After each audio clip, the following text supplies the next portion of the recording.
Hello बच्चों, कैसे हैं बेटा? पढ़ाई वढ़ाई सब बढ़िया एकदम मस्त चल रही होगी। तो बच्चों, हम लोग डबल इंटीग्रेशन के अगले वीडियो पर आ गए हैं और हम लोग जैम के प्रीवियस ईयर क्वेश्चंस कर रहे थे।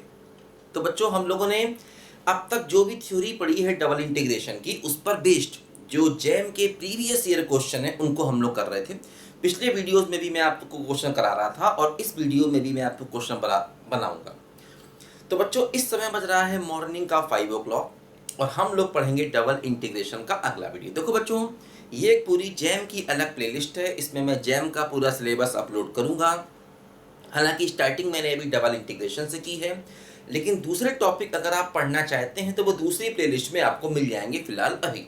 जैसे आपको ग्रुप थ्योरी मिल जाएगा, 12th का पूरा कैलकुलस, 11 12 का पूरा सिलेबस मैंने अलग से अपलोड किया हुआ है।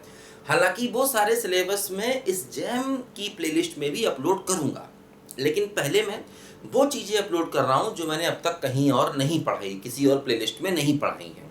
जैसे कि मैं पहले डबल इंटीग्रेशन से स्टार्टिंग करूंगा, उसके बाद मैं डिफरेंशियल इक्वेशन ग्रेजुएशन लेवल की पढ़ाऊंगा, है ना। बाकी देखो, मैंने रियल एनालिसिस भी अलग प्लेलिस्ट में पढ़ाई हुई है, सीक्वेंस भी अलग प्लेलिस्ट में मैंने पढ़ाया हुआ है, यूनिफॉर्म कन्वर्जेंस है, ठीक है, फंक्शन ऑफ सेवरल वेरिएबल है, maximum minimum of several variable में पढ़ाऊंगा। हो सकता है जब तक आप ये वीडियो देखें तब तक ये पूरी मेरी प्लेलिस्ट कंप्लीट हो जाए। मैं अभी के लिए बता रहा हूँ कि अभी आप अलग अलग जगहों पर जा करके अलग अलग वीडियोस मेरे पढ़ सकते हैं। लीनियर अलजेब्रा भी मैं अलग से पढ़ा रहा हूँ, बेसिस एंड डायमेंशन है, लीनियर ट्रांसफॉर्मेशन है, ये सब चीज़ें मैं अलग से पढ़ा रहा हूँ। बस आप लिख दीजिए, आपको लिखना होगा linear algebra by HD mathematics मिल जाएगा। आपको लिखना होगा linear transformation by HD mathematics मिल जाएगा। आपको लिखना होगा matrix in linear algebra by HD mathematics मिल जाएगा। तो लीनियर अलजेब्रा में मैट्रिक्स का भी यूज़ है, तो मैट्रिक्स भी मैं अलग से पढ़ा रहा हूँ। तो अलग अलग टॉपिक में अलग अलग पढ़ा रहा हूँ, लेकिन वो सारे टॉपिक मैं जैम एग्जाम की इस प्लेलिस्ट में भी अलग से अपलोड करूंगा। लेकिन पहले वो पढ़ाऊंगा जो मैंने किसी और प्लेलिस्ट में नहीं पढ़ाया। आपको मिलेगा सब कुछ, लेकिन बस आपको अलग अलग प्लेलिस्ट में जाकर के पढ़ना होगा और लिखना होगा। जो भी टॉपिक चाहिए बस लिख दीजिए कि लीनियर अलजेब्रा या model algebra by HD mathematics मिल जाएगा। ठीक है बच्चों, चलिए हम लोग प्रीवियस ईयर क्वेश्चन के कुछ और आज अच्छे क्वेश्चन सॉल्व करेंगे। देखो बच्चों, अगला क्वेश्चन मैं आपको बताता हूँ यहाँ पर क्या है प्रीवियस ईयर में। देखो ध्यान दीजिए, ये 2007 जैम का क्वेश्चन है। क्वेश्चन देखो इस तरीके से है, एक फंक्शन है जिसकी डोमेन है 0,3 से लेकर के को डोमेन है r। ये लिखने का तरीका होता है function from this to this. इसका मतलब ये हुआ कि इसकी डोमेन 0,3 है और r क्या है, इसका को डोमेन है। ये आपको मालूम होना चाहिए, ठीक है। और ये फंक्शन कैसा है, बोलो कंटिन्यूअस फंक्शन है, क्योंकि अगर फंक्शन कंटिन्यूअस होता है तभी हम उसको इंटीग्रेट कर पाते हैं। कोई भी फंक्शन जो इंटीग्रेशन के अंदर होता है उसे कंटिन्यूअस होना चाहिए।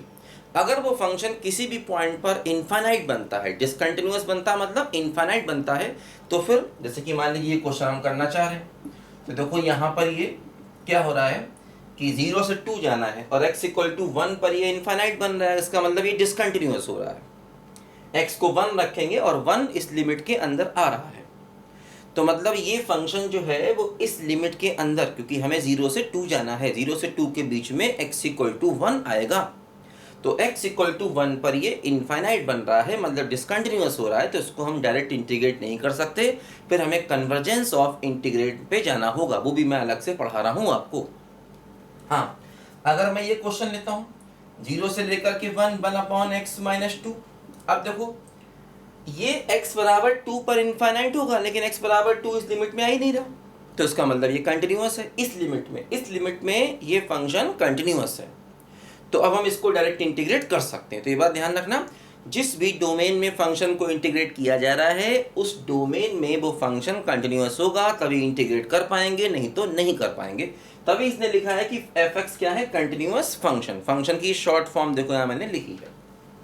अच्छा, अब देखो आगे क्या दिया गया है 0 से लेकर के 3 f(x) dx बराबर 3, मतलब 0 से 3 f(x) का इंटीग्रेशन x के रिस्पेक्ट में 3 है।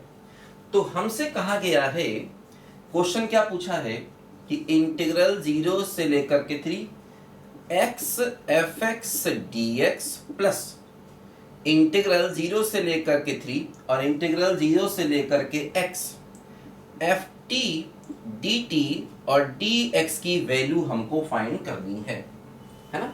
ये देखो हमको बच्चों यहां पर क्वेश्चन निकालना है।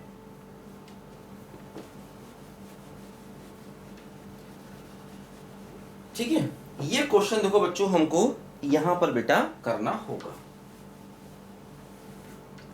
ठीक है ना, 0 से लेकर के 3 x F x T x plus 0 से लेकर के 3 है ना, क्या है देखो 0 से लेकर के 3 और integral 0 to x f t और डी टी डी एक्स की, इसकी पूरी बच्चों हमको यहाँ पर वैल्यू चाहिए है। ये हमारा देखो बच्चों यहाँ पर क्वेश्चन है, इस पूरे क्वेश्चन की हमको यहाँ पर वैल्यू चाहिए। देखो इसको मैं चाहे तो ऐसे भी लिख सकता हूँ कि इंटीग्रल 0 से 3 और ये लिख दूं एक्स एफ एक्स, ठीक है, एक्स एफ एक्स और प्लस इंटीग्रल 0 से x f T D T और पूरे को कर दूं डी एक्स, बात बराबर है, ये दोनों सेम चीजें हैं। इसको मैं ऐसे भी लिख सकता हूं, दोनों की दोनों यहाँ पर सेम बातें हैं, इस बात को जरा समझो यहाँ पर ध्यान से। जैसे ये लिखा होगा तभी आपको ये लिखना होगा, या ये लिखा होगा तो ये लिख सकते हैं। देखो अब जैसे यहाँ पर ये तो अपना सिंगल इंटीग्रेशन है ना, ये तो सिंगल इंटीग्रेशन है एक्स के रिस्पेक्ट में। ये डबल इंटीग्रेशन है, इसमें dt और dx दो चीजें हैं।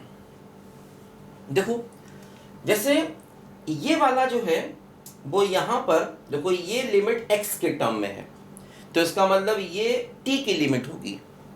जैसे जो लिमिट x के टर्म में होती है, मैंने बताया था वो y की लिमिट होती है, तो y का रोल यहाँ पर t प्ले कर रहा है, y नहीं यहाँ t है।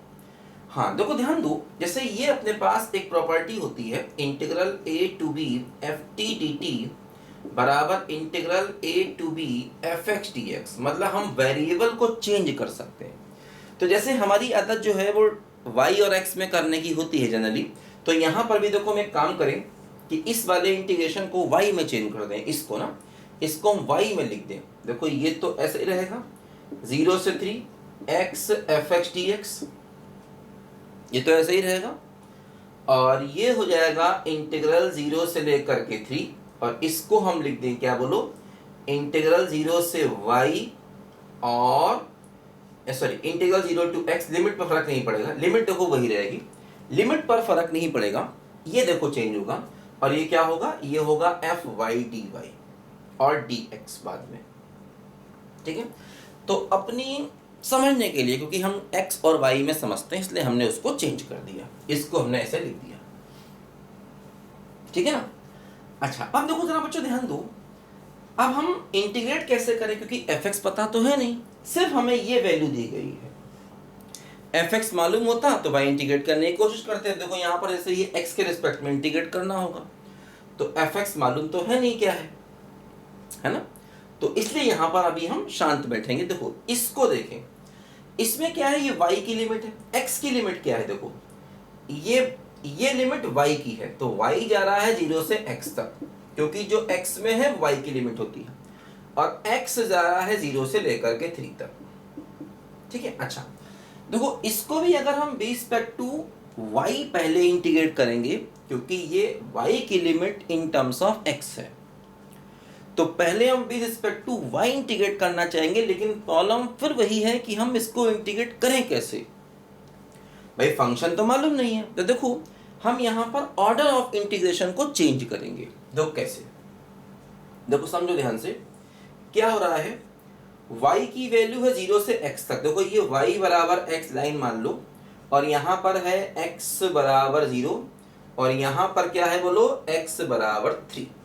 तो देखो ये हमारी लिमिट हो गई क्या, ये हमने स्ट्रिप मान ली, ये हो गया y बराबर 0 और ये क्या हो गया y बराबर x, और x की वैल्यू क्या 0 से 3 तक, ये हमारी स्ट्रिप है इस टाइप की। अब हम क्या करें, देखो इस स्ट्रिप को हॉरिजॉन्टल ले लें, तो अगर इस स्ट्रिप को हम हॉरिजॉन्टल लेते हैं तो यहाँ पर देखो, अब जैसे ये x एक्सिस हो गया और ये y एक्सिस हो गया, तो अगर हम हॉरिजॉन्टल स्ट्रिप लेते हैं तो इस पॉइंट पर x की वैल्यू क्या हो गई y, और इस पॉइंट पर x की वैल्यू कितनी है 3, क्योंकि यहाँ पर x 3 है और यहाँ पर x बराबर y है, क्योंकि ये स्ट्रिप हमारी वर्टिकल थी, क्योंकि इसमें y जा रहा था 0 से लेकर x तक, क्योंकि ये लाइन y बराबर x है, और x जा रहा था 0 से 3 तक, मतलब एरिया वही कवर करना है।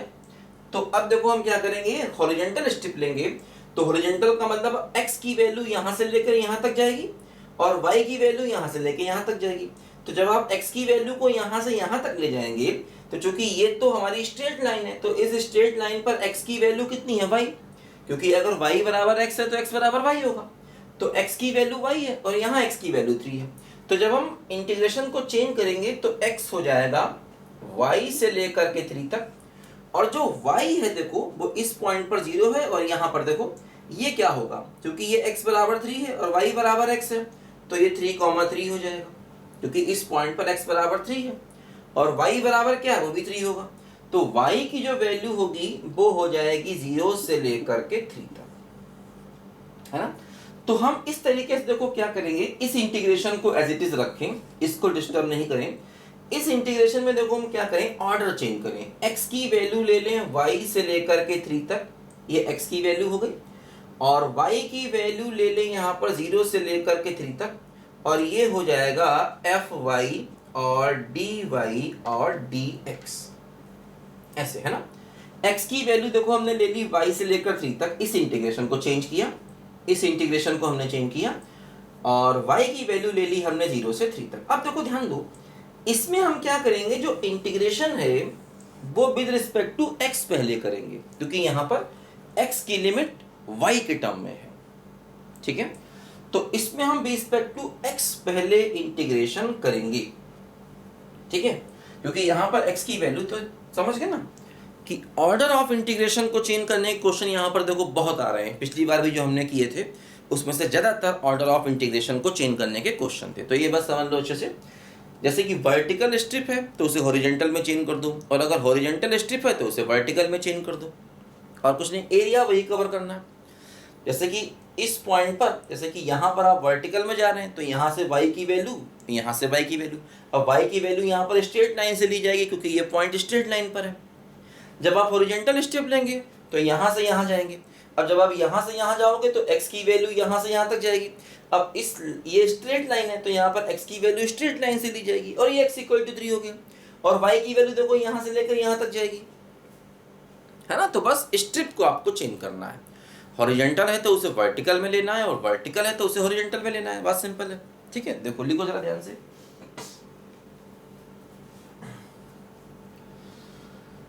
ओ मेरे दिल के चैन, चैन आए मेरे दिल को दुआ कीजिए, ओ मेरे दिल के चैन, चैन आए। देखो बच्चों, इसको मैंने एज इट इज रखा है, इसमें तो कि हमें कुछ पॉसिबिलिटी दिखाई दी इसके ऑर्डर ऑफ इंटीग्रेशन को चेंज करके शायद ये हो जाए, इसलिए हमने इसका ऑर्डर ऑफ इंटीग्रेशन चेंज किया, क्योंकि ये इंटीग्रेट हम कर नहीं सकते क्योंकि fx मालूम नहीं क्या है। अच्छा देखो, जब हम इसको आगे लेके बढ़ेंगे, अब हमें इसमें पहले भी रिस्पेक्ट टू x करना होगा, तो fy का x के रिस्पेक्ट में क्या हो जाएगा, fy इंटू x, क्योंकि y तो कांस्टेंट है, तो fy का x के रिस्पेक्ट में हो जाएगा fy इंटू x, और x की वैल्यू क्या है, देखो x की वैल्यू है y से लेकर के 3, और ये 0 से लेकर के 3, dy बाहर रहेगा क्योंकि हमने x के रिस्पेक्ट में fy को किया पहले और x की ही लिमिट लगा दी, ठीक है ना।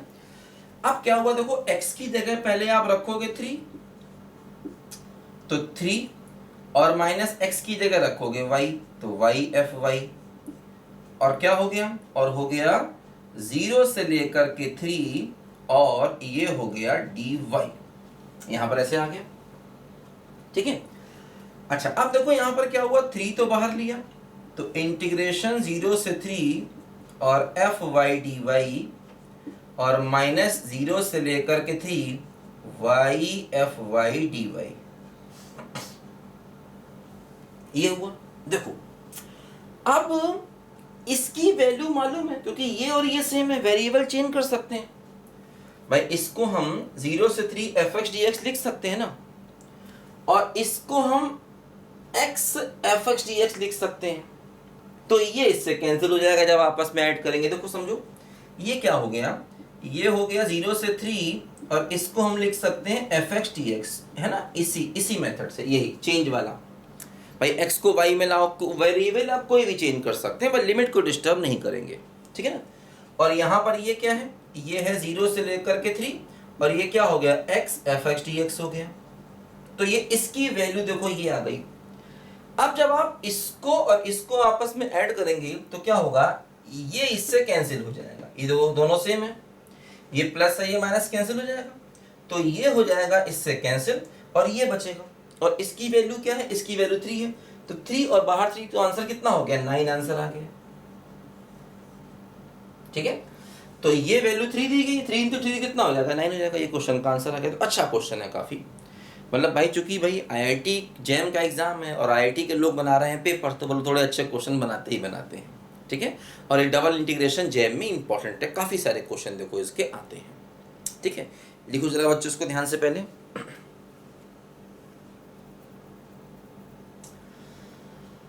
मेरे दिल में आज क्या है, तू कहे तो मैं बता दूं, तेरी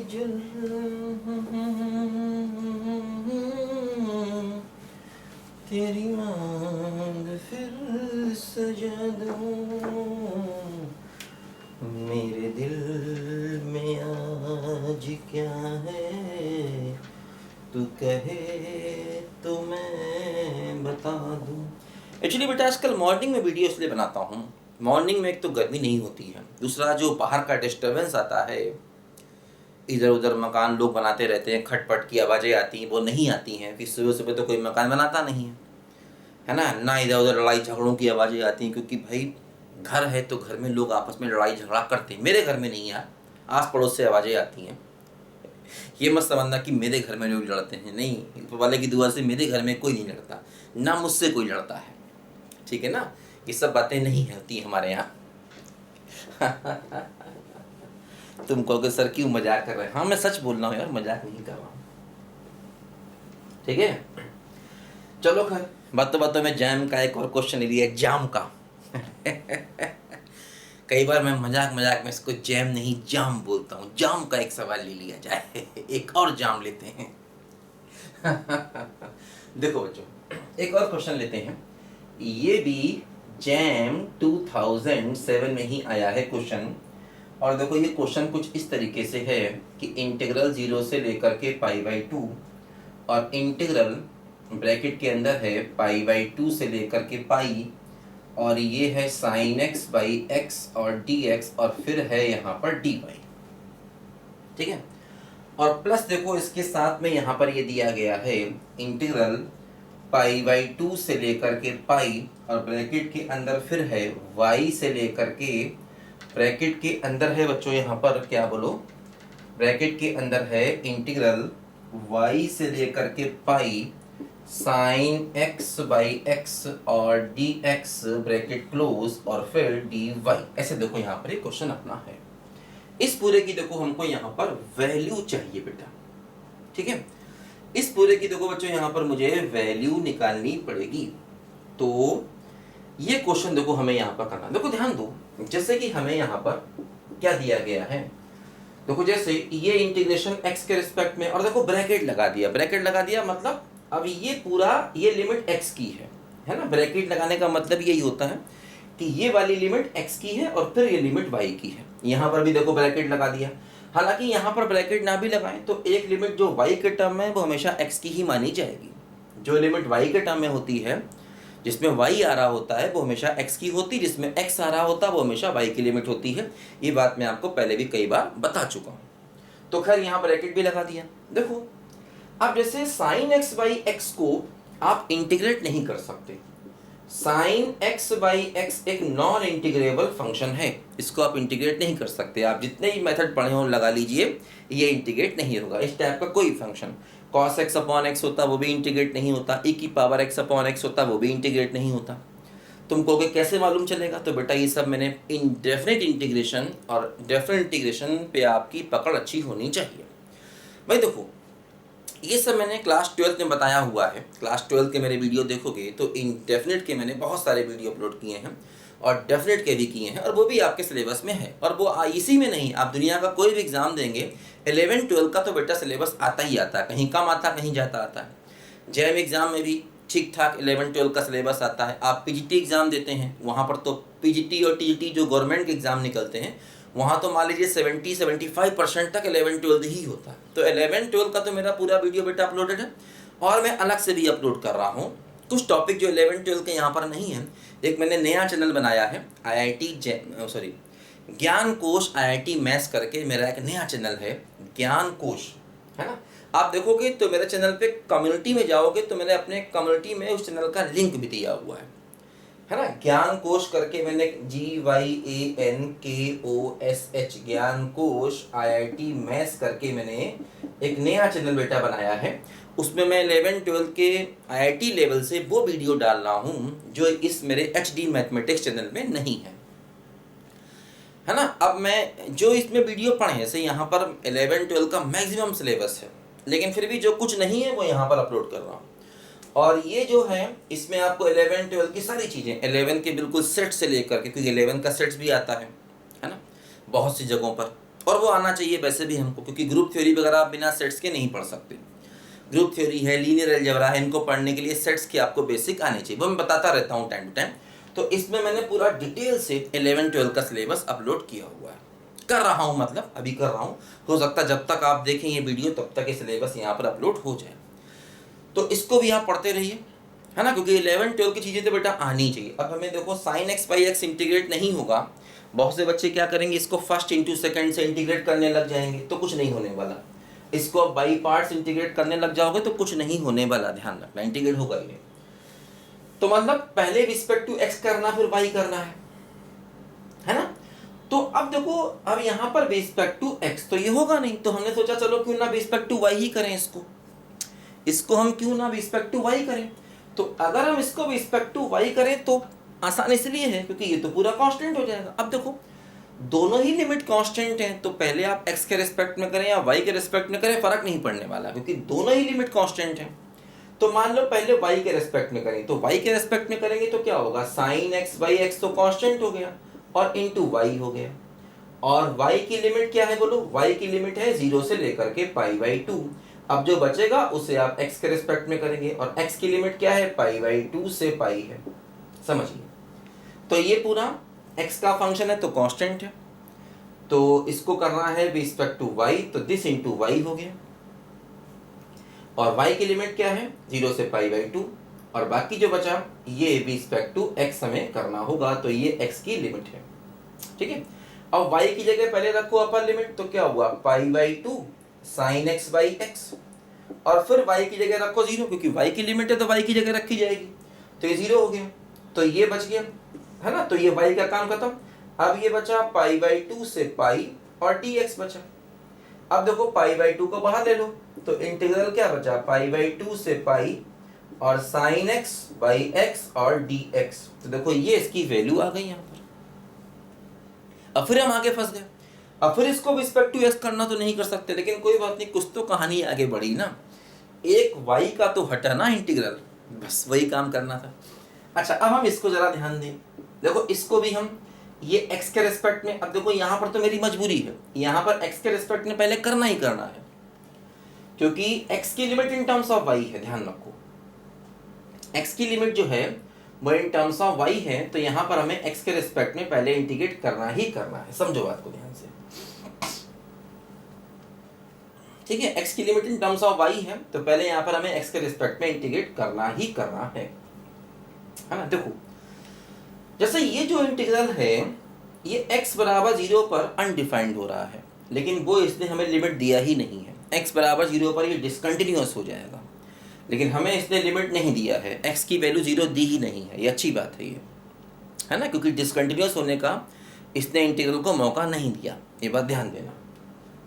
अच्छा यहाँ पर पहले हमें x के रिस्पेक्ट में करना ही है, क्योंकि यहाँ पर x की लिमिट इन टर्म्स ऑफ y है। हाँ, ऐसे केस में हम ऑर्डर ऑफ इंटीग्रेशन को चेंज कर सकते हैं, है ना। देखो x की वैल्यू कहाँ से कहाँ जा रही है, y से लेकर पाई जा रही है, और y की वैल्यू कहां से कहां जा रही है, ये जा रही है π/2 से पाई, y की वैल्यू जा रही है π/2 से पाई। देखो ध्यान दो, अब हम देखें ये कौन सा एरिया कवर कर रहा है। देखो x बराबर y, तो x बराबर y मतलब ये लाइन हो गया, y बराबर x और x बराबर पाई। देखो x बराबर पाई ये हो गया, और y की वैल्यू क्या है, देखो y की वैल्यू है यहाँ पर π/2 और y की वैल्यू पाई तक जा रही है, तो ये हो गई y की वैल्यू पाई। ओके, देखो ये जो पॉइंट है, इस पॉइंट पर x और y बराबर होंगे, तो ये पाई कॉमा पाई पॉइंट हो गया, क्योंकि x की वैल्यू भी पाई है और y की वैल्यू भी पाई है। तो हमें देखो यहाँ पर ये एरिया कवर हो रहा है और x जा रहा है y से पाई तक, तो x की वैल्यू देखो, x की वैल्यू y से पाई है, मतलब इन्होंने स्ट्रिप ऐसे ली होगी, तभी तो यहाँ पर x बराबर y है और यहाँ पर x बराबर पाई है। इन्होंने स्ट्रिप ऐसे ली होगी क्योंकि इस लाइन पर x की वैल्यू y है और यहाँ पर x की वैल्यू, तो उन्होंने स्ट्रिप ऐसे ली है फिलहाल अभी।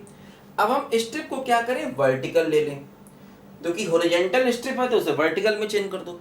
अगर हम स्ट्रिप को वर्टिकल लेंगे, अब देखो वर्टिकल में y की वैल्यू यहाँ से शुरू होगी और इस पॉइंट पर y की वैल्यू कितनी है, π/2, और y की वैल्यू यहाँ से यहाँ जाएगी और ये y बराबर x है, तो y की जो वैल्यू है अब जा रही है π/2 से लेकर के x तक, है ना। और अगर वर्टिकल स्ट्रिप लेंगे तो यहां से यहां जाना पड़ेगा, और यहां पर देखो x क्या है, तो ये y की वैल्यू हो गई। अब यहां पर x क्या है, देखो यहां पर y की वैल्यू चूंकि π/2 है और ये लाइन क्या है, y बराबर x है, दोनों काट रहे हैं, तो इसका मतलब इस पॉइंट पर x भी π/2 होगा और y भी π/2 होगा इस पॉइंट पर, क्योंकि इस पॉइंट पर y कितना है, π/2, और चूंकि ये लाइन y बराबर x है और ये दोनों का इंटरसेक्शन है, इसका मतलब y और x इस पॉइंट पर बराबर होगा, तो x भी π/2 और y भी π/2, तो यहाँ पर x की वैल्यू हो गई हमारी π/2 और यहाँ से यहाँ तक जाना है और यहाँ पर x की वैल्यू हो गई है पाई। तो ये हमारा ऑर्डर ऑफ इंटीग्रेशन चेंज हुआ है ना, क्योंकि जब लिमिट वेरिएबल होती है तो जैसे यहाँ पर x की लिमिट इन टर्म्स ऑफ y थी, तो x के रेस्पेक्ट में करना हमारी मजबूरी थी पहले इंटीग्रेशन, लेकिन हमने ऑर्डर ऑफ इंटीग्रेशन को चेंज कर दिया।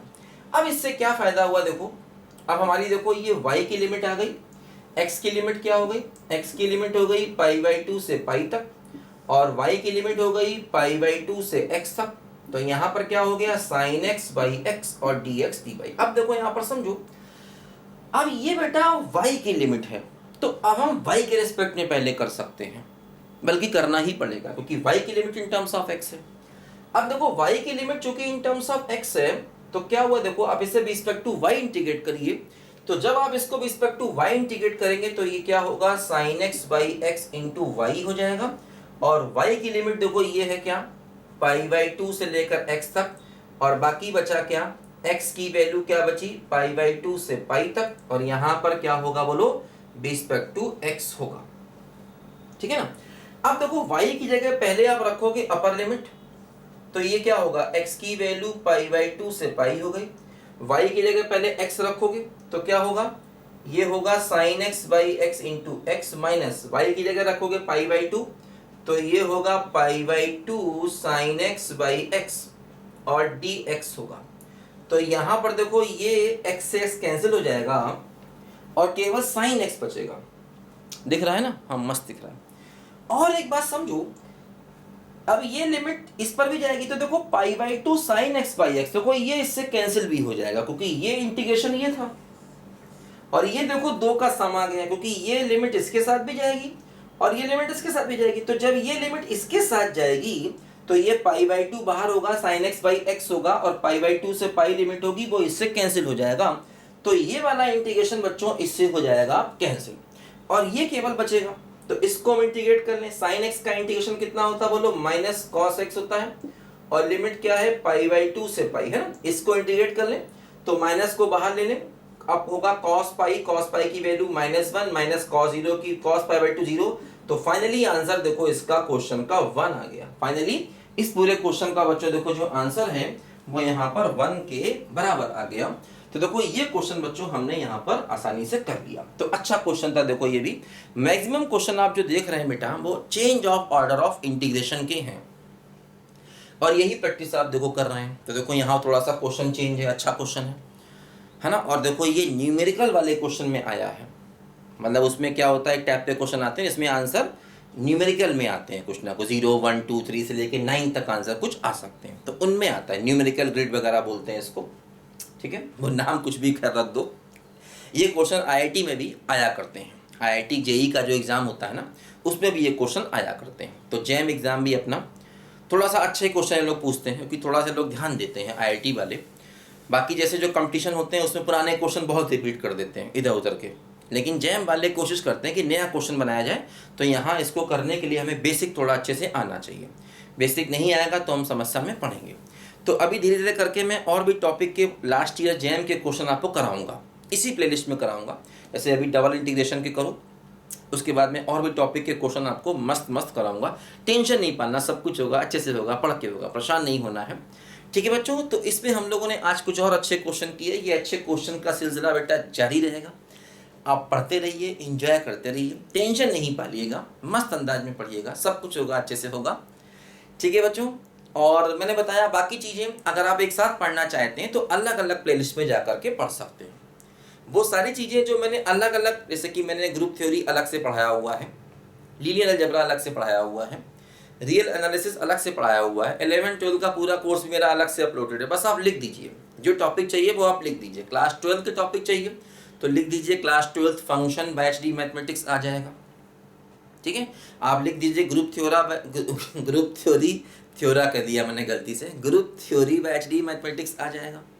फिर मैंने बताया मैंने एक नया चैनल बनाया है 11 12, उसमें आईआईटी के मेंस और एडवांस लेवल के मैं क्वेश्चन केवल अपलोड कर रहा हूँ। ज्ञान कोश आईआईटी मैथ्स के नाम से मेरा नया चैनल है, कम्युनिटी में मैंने उसका लिंक भी दिया। हालांकि वो वीडियो मैं बना नहीं रहा हूँ आजकल, वो वीडियो मेरे पुराने बने रखे हैं। ज्ञान कोश में जो मैं वीडियो अपलोड कर रहा हूँ वो सारे वीडियो मेरे पुराने बने रखे हैं, जो मैंने अपलोड नहीं किए थे उस समय, ठीक है, बहुत कम अपलोड किए थे। उनमें से कुछ वीडियोस मैंने एचडी मैथमेटिक्स में भी अपलोड किए हुए हैं पहले के, और कुछ एचडी मैथमेटिक्स में नए बनाए हुए हैं, ठीक है ना। तो आपको सब कुछ मिलेगा, बस आपको पढ़ने की और सर्च करके प्लेलिस्ट में जाने की ज़रूरत है, ठीक है बच्चों। चलिए बेटा मिलते हैं अगले वीडियो में, तब तक के लिए बाय बाय।